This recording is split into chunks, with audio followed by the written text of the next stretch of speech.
villagers say she still dances under the banyan tree, even though her bones were buried 100 years ago. It happened in Desa Mairi, a forgotten village deep in the Indonesian jungle. No electricity, no phone signals, just cicadas, trees, and silence thick as syrup. The village was cursed, they said, burned from every map, avoided by locals, feared by travelers. But that didn't stop Ayu, a young medical student from Jakarta, from going. She had a reason. Her sister had gone missing there 2 weeks ago. With her went Raka 30, Ayu's fiance, rational, cautious, a journalist, into 26, Ayu's best friend, brave, curious, secretive, Tomo 34. Local guy, knows the forest like the back of his hand, doesn't talk much. Putri 50s, a shamanist from a nearby town. She warned them not to go, then went anyway. They reached Desa Mairi just before dusk. No one greeted them. The houses were there, old wooden, weathered by rot, but it felt empty, too empty, like the village itself was holding its breath. The first night, Ayu heard drums, not loud, distant, like they were coming from under the earth. She thought it was just a dream, but in the morning, the ground was wet with footprints, small, bare footprints, dancing in a circle. She asked Tomo if the villagers returned in the night. He just shook his head. The village hasn't had a festival in years, he said. Then, lower, they don't dance anymore. Not after what happened.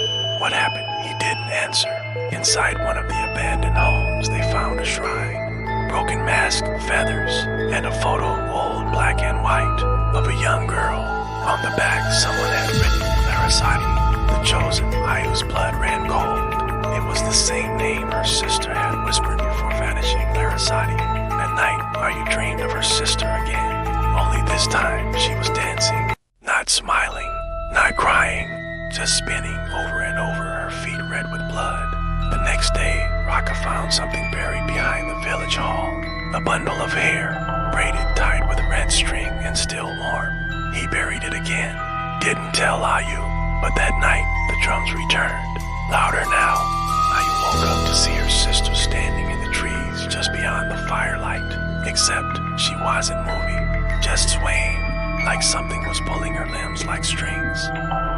On the fourth night, they found the missing villagers, not alive, not exactly dead. They were dancing in the woods, hundreds of them, eyes closed, bodies limp, spinning in a wide circle, like puppets held by invisible threads, their feet scraped through the dirt, bones exposed. Putri began to weep. It's the Tari setting, she said, the devil dance. You came too late. Larasati has already chosen a new vessel. Ayu stared at one of the dancers. It was her sister, skin cracked like dry clay, still smiling, still dancing. Putri explained everything. Decades ago, the villagers worshipped a spirit sent in body, the death dancer. Once a year, a child was chosen to dance until she bled, until the spirit was fed. It was always voluntary, until it wasn't. The last girl to dance was Larasati. She died mid-ritual, but her spirit didn't rest. Now, every generation, she rises and chooses another to finish the dance. This year, it was Ayu's sister, but the dance wasn't complete. The spirit needed another vessel, someone closer by blood.ayu. Tomo tried to leave, vanished in the forest. They found only his clothes folded neatly on a tree branch and a string of bells buried in his stomach. He wanted to burn the village down. Putri begged him not to. She'll follow you, she whispered. She dances with whoever sees her dance. That night, Intan confessed something. She knew about the curse. Her grandmother was born in Desa Mairi. She'd come not to help Ayu, but to witness, to bring proof back. But she'd made a deal behind their backs. She betrayed them to save herself. She offered up Ayu. They tied Ayu to the banyan tree. Intan cried as she painted symbols on her arms. Putri whispered the old song. Drums began. No hands played them. Raka fought back, tried to untie Ayu, but Intan stabbed him, not deep, just enough blood for the soil. Putri's voice broke. She stopped chanting. Something's wrong, she whispered. From the shadows, not Larasati. Something older, taller, twisted. A dancer with no face, only a mask carved into bone. Its limbs bent backwards.